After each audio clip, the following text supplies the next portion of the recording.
Ranger freezes mid-stride and points, not at a rabbit in the field or a coyote on the ridge, but at the plaster above the kitchen table. The shepherd's ears stand like arrows. His throat rumbles. He doesn't blink. He just stares at the ceiling as if someone is walking on it, soft as breath. Luke Merrick stops the kettle and the room stops with him. Wind combs the wheat outside.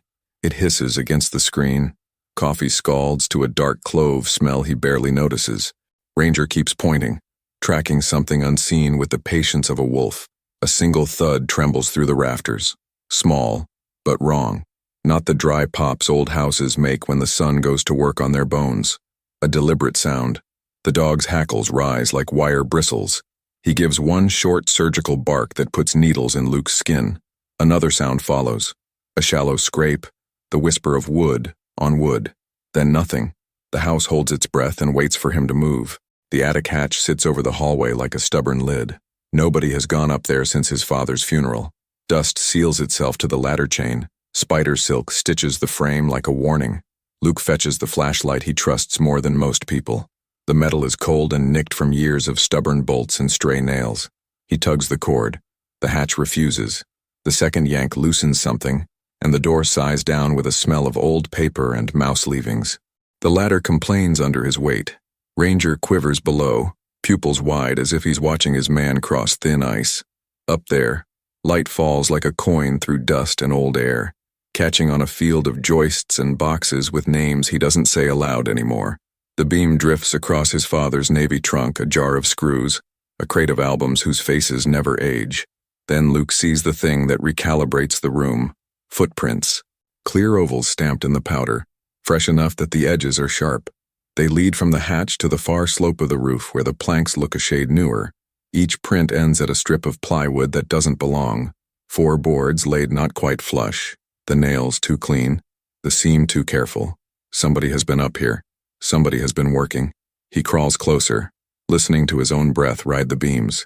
Along the seam, someone has scratched a mark into the wood. A neat, impatient tick repeated 4 times, like counting attempts while prying.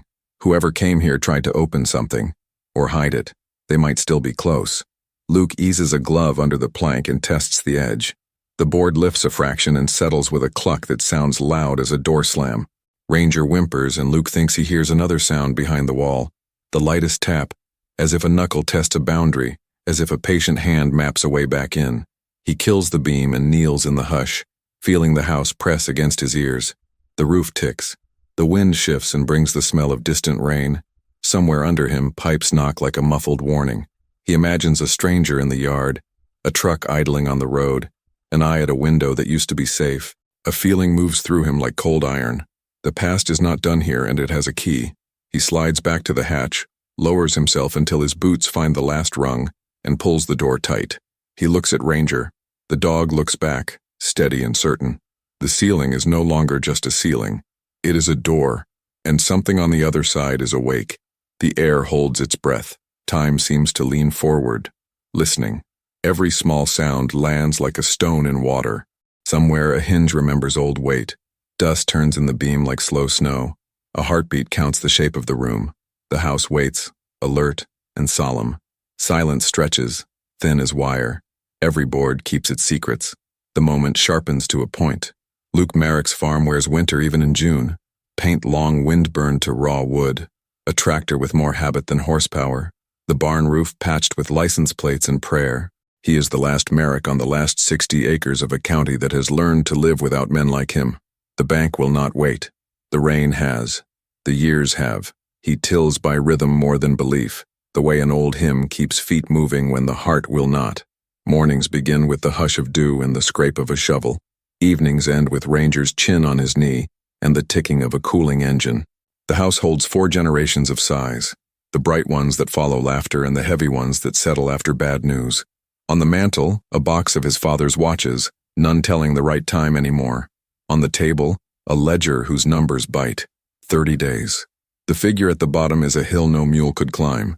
He has tried side jobs, scrap metal, tutoring a neighbor's kid on how to coax a carburetor back to life. He has thought about selling the cedar stand by the creek, the one his father said never to touch because some things outlive profit. He nearly broke that promise last week. Pride gets called stubborn out here, and stubborn gets called foolish by people who have never waited out a season. Luke knows the difference. He knows the flavor of drought on the wind, the arithmetic of hay, the insult of seed that will not sprout. He keeps a quiet list of what could go if it must. The outboard, the heifers, the truck with 250,000 miles that still starts honest in the cold. He keeps another list of what will not go, his land, Ranger, the spring that once ran steady before upstream rights choked it thin. Some losses you grieve, some you refuse. If you're hearing this and you know farms, you know the sound of wood that belongs and the sound of wood that doesn't. You know that a dog who points at nothing is pointing at something you haven't learned to see yet. Before we go any further, before the attic gives up what it's been holding, tap subscribe. Join this little crew of night listeners and day fighters, and tell me where you're watching from. Put your town in the comments. Luke's world is small, but this story reaches past fence lines and state lines. Stick with me. What waits above that ceiling will pull old roots and set new water running. Luke rinses the burnt coffee, starts a fresh pot, and checks the window the way a man checks the weather. A glance, a measure, a private prayer. Ranger paces once, twice, and settles with his muzzle pointed toward the hall. The phone on the wall holds a red notice he won't take down until he can pay it. The calendar says June, but the air has the stale cool of March. Outside, wheat leans like tired men. Inside, the attic hangs over the day like a question. The dog keeps listening. Luke keeps listening, and something above them keeps counting. Time seems to lean forward, listening. The air holds its breath. Every small sound lands like a stone in water. Dust turns in the beam like slow snow. Silence stretches, thin as wire. A heartbeat counts the shape of the room. Somewhere a hinge remembers old weight. The house waits, alert and solemn. Every board keeps its secrets. The moment sharpens to a point. At dawn, Luke goes back up with a flat bar and gloves. The dog's nails ticking on the floor below like a metronome for courage. The boards over the far slope are new, fastened with deck screws that bite bright. He wedges steel under wood and levers slow, breath held, listening for any answering sound. The plank gives with a papery sigh. Old air slips out, stale as a shut book, edged with pine resin, mouse leavings, a ghost of tobacco from a man who has no lungs left. Beneath the boards a low crawl yawns. Joists, cross braces, a narrow bay hardly big enough for a memory. At the dark end, a canvas sack sleeps like an animal pretending not to breathe. He drags it close and feels that old farm arithmetic. Weight, friction, purchase. Wire cinches the neck. He cuts it and spreads the mouth. Inside lies a ledger wrapped in oilcloth, an envelope sealed with a melted wafer, a brass key on a chain stamped Merrick 1949, and a dozen tight cylinders of paper bound with twine hardened to sugar. He peels one gently. War savings bonds stare up with names and serials in a typeface the color of old teeth. Henry Merrick. Dates crowd the margins. Purchase. Maturity. Redemption stamps for some, none for others. Money fossilized into paper, waiting for a climate change. Luke opens the ledger. Henry's hand is neat, numbers marching, margins clean. Milk, seed, parts, births, deaths. Then an entry that shifts the tilt of the day. Aug 14, sold rights to Pike, Timber Creek and Upper Spring. Temporary, revert on balance paid. Key in attic. He feels the brass key grow heavier in his palm. Temporary, revert, key. Words that are doorways when the county wants to close a gate. Ranger whines below. Luke aims the beam at the dust. Fresh prints that are not his arc from the hatch to this very seam and back again.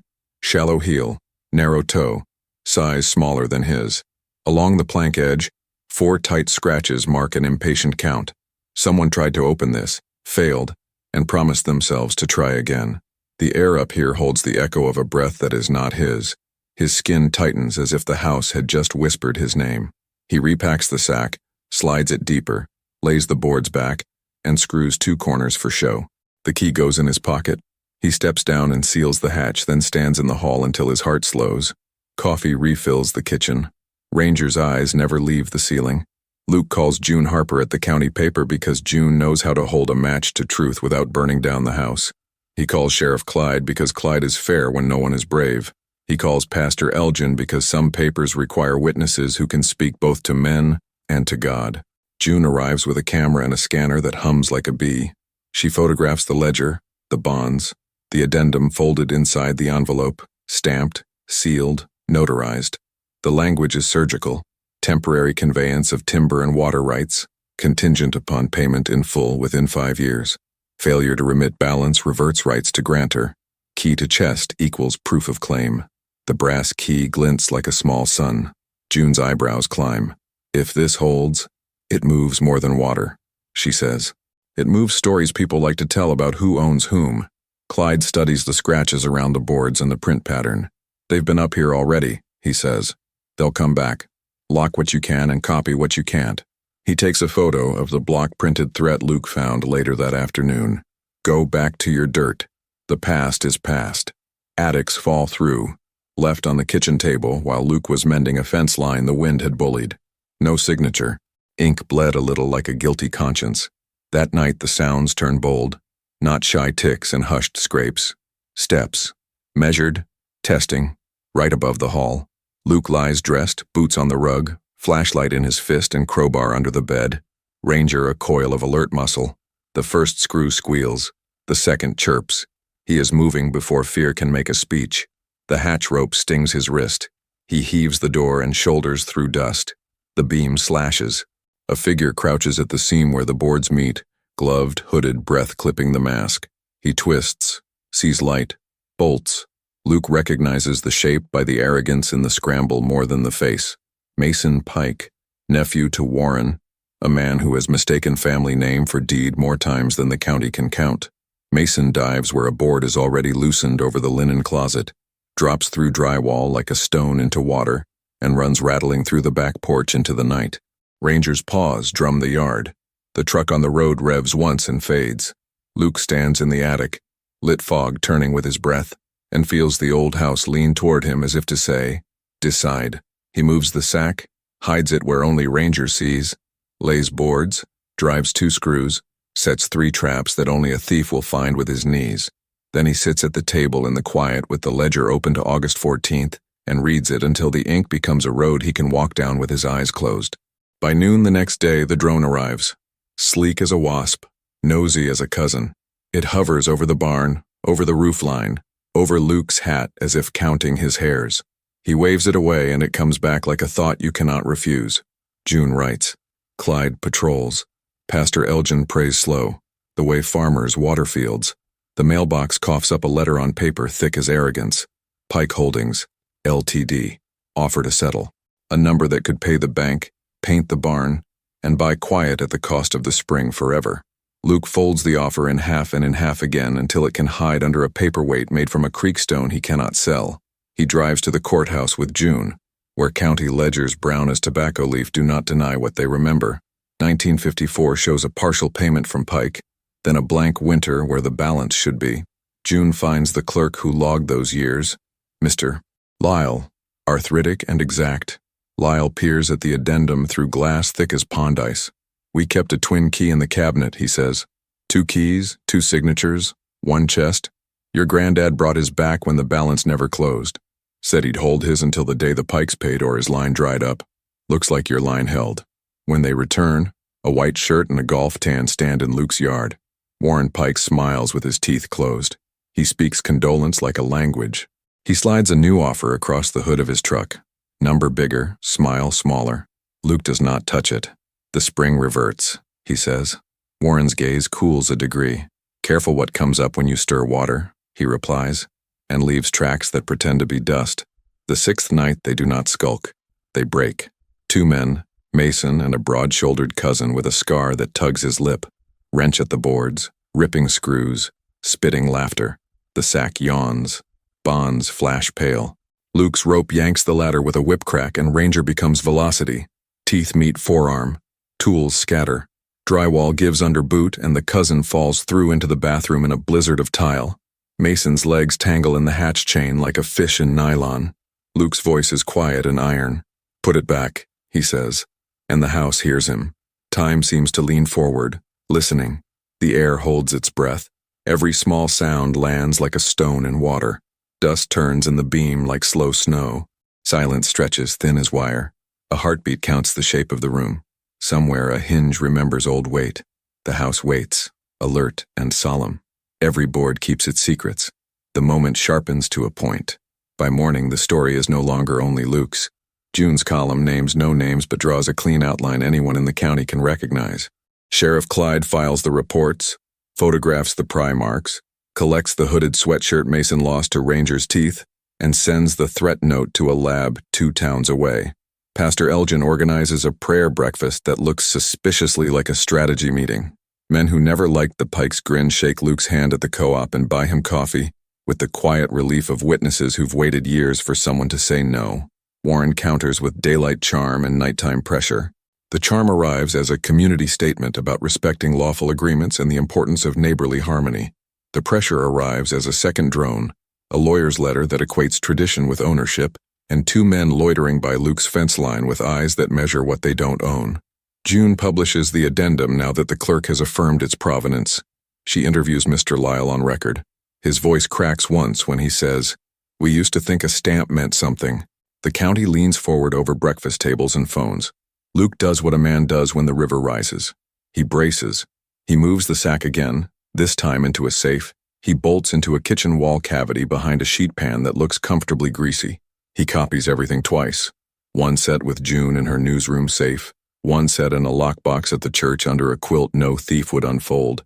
He walks the boundary lines and touches corner posts the way a son touches a father's shoulder. He rewires the attic hatch, salts the boards with shallow screws, and rigs a rope through the barn pulley to the truck bumper outside so that one pull will drop the ladder and another will drag it sideways across the hall like a sudden gate. June's camera sings. Clyde's patrol car idles sometimes at Luke's drive just long enough for headlights to write their names on the siding. Pastor Elgin tells Luke something that seems both ancient and current. Sometimes justice sounds like water finding its old bed. Luke listens to the spring house. The trickle is thin, stubborn, real. He remembers how the cattle drank when the creek was generous. He remembers stories of the upper spring running clear as glass before upstream rights narrowed it to a whisper. If the addendum holds, the spring is not a memory. It is a beginning. Warren changes tactics. He visits in person with that funeral voice and looks over Luke's shoulder at the house as if appraising a painting he plans to move. "I can make you comfortable," he says, laying a folder open to numbers that glint. "You can leave with dignity." Luke looks at Ranger, who looks at Warren, who does not look at Ranger again. Luke says, "The spring reverts." Warren's eyelids do a small, fast thing that tells the truth, then reset to politician calm.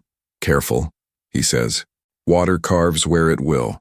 The county judge signs a temporary injunction barring alterations to the spring until the papers are reviewed. It's a pause, not a victory. Warren's lawyers file motions like hailstones. June files stories like fence staples. Clyde files charges for trespass and vandalism from the night of the fall-through. Mason's cousin, the one with the scar and the new stitches, finds out that a dog bite with photos travels farther than a story told at a bar. The Pikes snarl in their own way. Luke plants fence posts in straight lines anyway. The confrontation everyone feels coming arrives at 1 a.m. when the power dies on Luke's road. "Accident," says the utility. A tree that never existed until it fell. A black SUV without plates settles into the shoulder dust. 3 men fan toward the eave, where the attic boards are soft and tempting. The dog stands beside Luke, a live wire beside a loaded spring. Luke counts breaths. He tugs the rope. The hatch opens like a mouth. The ladder drops like a verdict. The dragged line rakes it sideways, smashing it into plaster. Screws bite knees. Drywall dust erupts like a cheap fog machine. Ranger chooses a target and becomes momentum. Luke steps in on the second man and puts the crowbar on his wrist with the confidence of a lifetime of stubborn bolts. The third man bolts. The SUV coughs and lurches and gets introduced to Clyde's cruiser nose to nose at the bend by the cottonwoods. June arrives with her camera already recording because she understood the pattern 3 days ago. Warren appears, not running, but late. He stands in the yard under the attic hatch and makes a judgment Luke can see calcify behind his eyes. This fight will not be won in the dark with hands. It will be won or lost on paper and in rooms where voices echo and old money feels young. He lifts his palms as if absolving himself of his kin's clumsiness.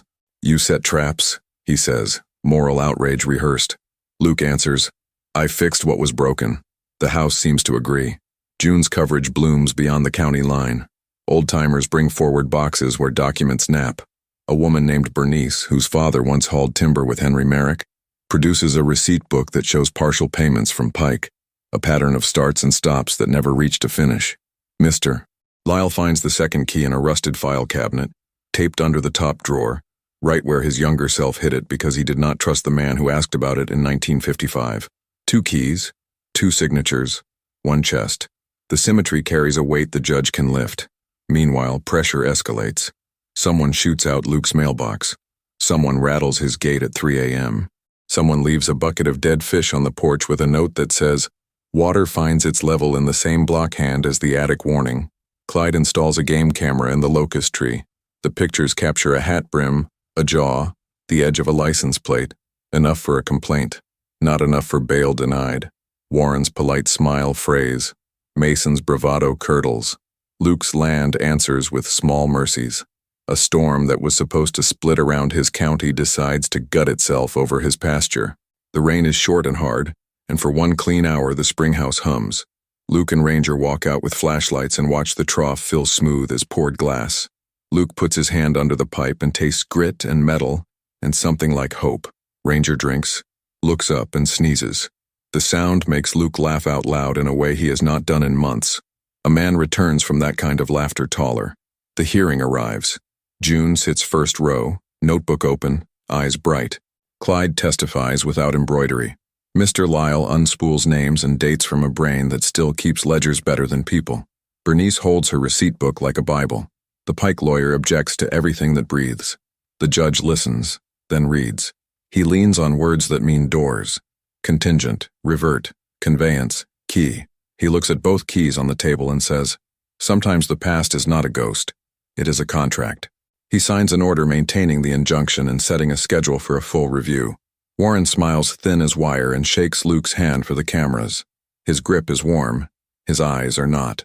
Outside, he speaks softly enough for only Luke to hear. "You should have taken the money," he says. "The county will tire before I do." Luke thinks of fence posts driven true, of dogs that do not blink, of water that keeps a calendar older than men. "Maybe," he answers, "but I have time where it counts." Ranger barks once, short and surgical, as if adding a period. Time seems to lean forward, listening. The air holds its breath. Every small sound lands like a stone in water. Dust turns in the beam like slow snow. Silence stretches, thin as wire. A heartbeat counts the shape of the room. Somewhere a hinge remembers old weight. The house waits, alert and solemn. Every board keeps its secrets. The moment sharpens to a point. Night falls with the tension of a wire pulled to the last safe inch. Luke leaves one lamp on in the kitchen, a small sun to orient friend and confuse trespasser. He and Ranger move through the house deliberately, touching the places that will matter. The rope through the barn pulley is coiled and ready. The ladder hinges have been tuned to speak in a specific pitch. Drywall screws sit proud in the attic floor like quiet teeth. Copies of the addendum are tucked in 3 places no rush will find. The real papers sleep where only the dog could lead you. The road hums with a car that does not belong, then quiets. A coyote yips and is answered by distance. The refrigerator coughs and clicks. Luke takes a breath and feels the old house breathe back. He hears a vehicle idle at the cottonwoods and then go dark. Shadow walks across the yard as if it paid admission. 3 figures peel from the SUV and split like they practiced the move in a warehouse with tape on the floor. 2 head for the eave. 1 circles to the back door as if a lock were a suggestion. Luke tugs the rope once and waits. In the attic, the breeze sneaks a card from the deck. The loose board the intruders loosened the week before is now pinned from below with a hidden wedge that will slip only after it becomes a trap. Ranger quivers at Luke's knee, silent, blazing. When the back knob turns, Luke's voice cuts the room. "Sheriff, it is not a call for help. It is a promise of witness." The knob stops, then turns harder. A shoulder meets the door. The bolt holds. The men at the eave find the first screw with a knee and curse without poetry. The rope sings. The hatch exhales. The ladder drops with engineered violence, then yanks sideways, pinwheeling metal and wood into shins. Ranger is a thrown spear. He hits the closest man in the hip and climbs to the forearm before the man can name the pain. The second intruder flails, stumbles, and plants a palm in the proud screw field. Skin tears. He yelps a wordless thing. Luke steps into the chaos and places the flat end of the crowbar against the second man's wrist, with the calm of a man who has bent metal for a living. The tool is a lecture that needs no words. The third man kicks through the back door after the deadbolt splinters, only to find June Harper standing behind the kitchen island with her camera already filming. Red light a soft accusation. She says, "Mr. Pike," because the camera needs the name. Warren takes a half step back before he orders the men to stand down, which they do not. Sheriff Clyde enters through the front with 2 deputies and a warrant like a sword you do not have to swing. Voices braid. The house swallows them. Patient. Warren recovers his stagecraft. "This is harassment," he declares, as if claiming the high ground will change the slope. Clyde points at the bleeding men, and then at the split door. "And this is a crime scene," he replies. June narrates the moment for the record. Following a court injunction, parties associated with Pike Holdings sought unauthorized entry and removal of materials at the Merrick home. Evidence of forcible entry observed. Injuries consistent with defensive measures taken by homeowner. Her tone is not triumphant. It is tidy. Tidy is how history survives cross-examination. Luke thinks the climax might be this. Flashlights, cuffs, a neat ending wrapped in chain clinks and forms. But Warren has one more script. He gestures at the attic hatch, at the house, at the dog with blood on his teeth. "You're making a martyr of a stubborn man with old paper," he tells Clyde. "You are turning neighbor disputes into headlines," he tells June. Then he turns to Luke. "You will lose. Not tonight. Not tomorrow. In attrition." His smile is all bone. Ranger answers with a low growl that feels like a chord struck in the ribs. Luke's reply arrives from a quieter place. "My grandfather left the key," he says, lifting the brass on its chain. The light finds the stamp. Merrick, 1949. He also left his name. I'm not pawning either. In that instant, the scene tightens to a point that could break skin or carve truth. Clyde nods once to the deputies. They move. One man in cuffs, then the second. Warren steps back, fingers spread, not touching, not helping. Electricity returns to the road with a transformer's groan. Porch lights spring awake down the lane, small witnesses switching on. Neighbors edge to property lines pretending to check weather. You cannot stop a county from watching itself. June's live stream finds numbers that make the phone tower blink. Comments scroll. Old grudges, fresh prayers, 100 variations of "we knew" and "finally" and "about time." Warren's lawyers try to call, and Warren does not answer because performance requires focus. He smooths his shirt. He plucks drywall dust from his sleeve. He prepares the next sentence. Before he can speak, Clyde reads the emergency order the judge just extended by phone. No person affiliated with Pike Holdings may enter Merrick property or alter any structure pending hearing. Any attempt will be considered contempt. Warren's eyebrows climb, then settle at a measured altitude. He nods like a man who has heard a weather report. He starts to leave, then pauses at the brass key in Luke's grip. "Metal rusts," he says. Luke closes his fist. "Water cleans," he answers.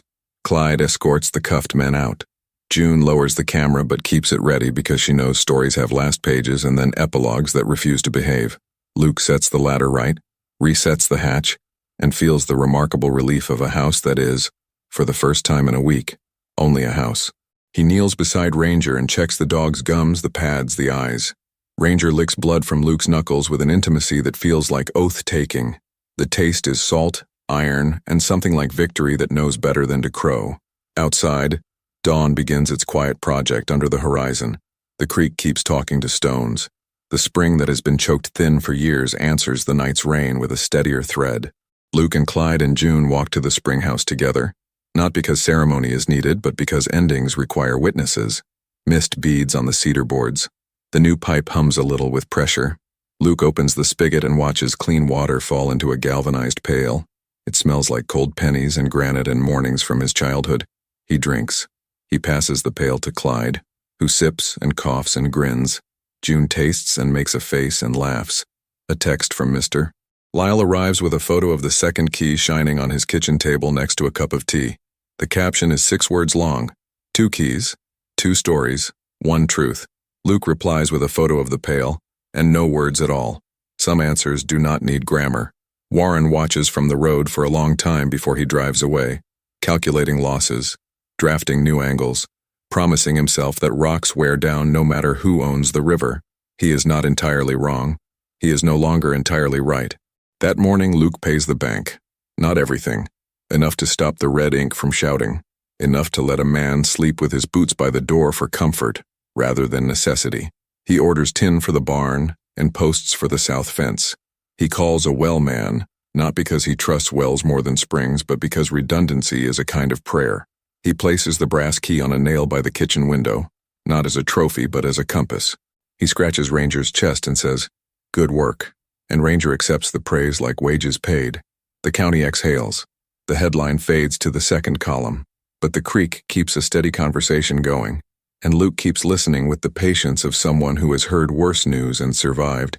The climax slides into the day like a bruise into skin, visible, tender, proof that force was applied and that healing began the same moment. Time seems to lean forward, listening. The air holds its breath. Every small sound lands like a stone in water. Dust turns in the beam like slow snow. Silence stretches, thin as wire. A heartbeat counts the shape of the room. Somewhere, a hinge remembers old weight. The house waits, alert and solemn. Every board keeps its secrets. The moment sharpens to a point. The ruling arrives 2 weeks later, written in a hand that looks like snowfall but cuts like a plow. The judge recognizes the addendum, the failed balance, and the twin keys as the kind of facts that do not wilt under light. He orders the upper spring and timber to revert to the Merrick estate, grants a permanent easement for access and maintenance, and frowns in ink at the behavior that turned a civil matter into a night school for break-ins. The courtroom air tastes like dust and relief. Luke shakes Mr. Lyle's hand. June writes quietly, and then smiles in a way that belongs to someone else's victory and to her own work. Clyde tips 2 fingers off his hat and goes back to patrolling roads that suddenly feel simpler. The bonds, indexed and finally redeemed, are not a fairy tale fortune, but they are the difference between drowning and swimming toward shore. Luke pays the arrears and the late fees that carry shame like burrs. He hires a roofer to dress the barn in honest tin that sings when rain comes, and a fenceman who sets posts true and deep. He replaces the kitchen window where the dog has nose-printed storms for years. He tucks a small envelope into Pastor Elgin's hand with no note. The church boiler will groan less this winter. Warren does not disappear. Men like him never do. He settles some matters and appeals others, but the river of his influence splits around the rock the ruling became. Mason pleads to trespass and vandalism and performs community service sweeping the courthouse steps where his great-uncle once shook hands about rights he never finished paying for. Scar keeps a scar and a wider distance from dogs. The drones find other barns. The county learns to say the word reversion without a smirk. People stop pretending that old agreements are always as settled as the men who made them. Luke's days shift. There is still work, always. The tractor still needs coaxing. The wheat still wants the right rain at the wrong time. But there is a new sound to it all. Water moving where it belongs. The spring house hums like a small engine. The trough catches sky. Cattle drink with the frank gratitude of creatures who do not posture. Ranger patrols less and naps more. One eye half open out of habit rather than fear. At dusk, Luke walks the cedar line and thanks his father for the stubbornness that kept those trees standing. Some things outlive profit. Some profits outlive noise. He keeps the brass key on the nail by the window where morning can find it. Not jewelry, not a trophy. A reminder that paper backed by patience can redirect a life. He touches it the day he meets the bank manager's eyes without flinching. He touches it the evening June brings by a copy of the paper with the headline that does not crow, just states, "Court confirms Merrick spring rights." He touches it when Pastor Elgin preaches about wells and deserts and the difference between thirst and lack of nerve. In the kitchen, under the hatch that once carried footsteps not his, Luke pours coffee that does not burn and watches sunlight turn the room the color of honey. He scratches Ranger's ear. "We kept the place," he says. The dog thumps his tail, verdict affirmed. The house pops and settles like a body relaxing after a long brace. Outside, the creek writes its clear sentence around stubborn stones and carries the news downstream in a language older than ink. If you've walked this far with us, felt the screws under a thief's palm, heard a ladder become a door, smelled pine resin and old tobacco and fresh rain, stay. Tap subscribe. Watch the next story about a small truth outlasting a large lie. Tell me where you're watching from. Loyalty saved more than land here. It saved a man who listened. And it might save whatever waits in your own attic, asking to be found before someone else decides what it's worth. The air holds its breath. Every small sound lands like a stone in water.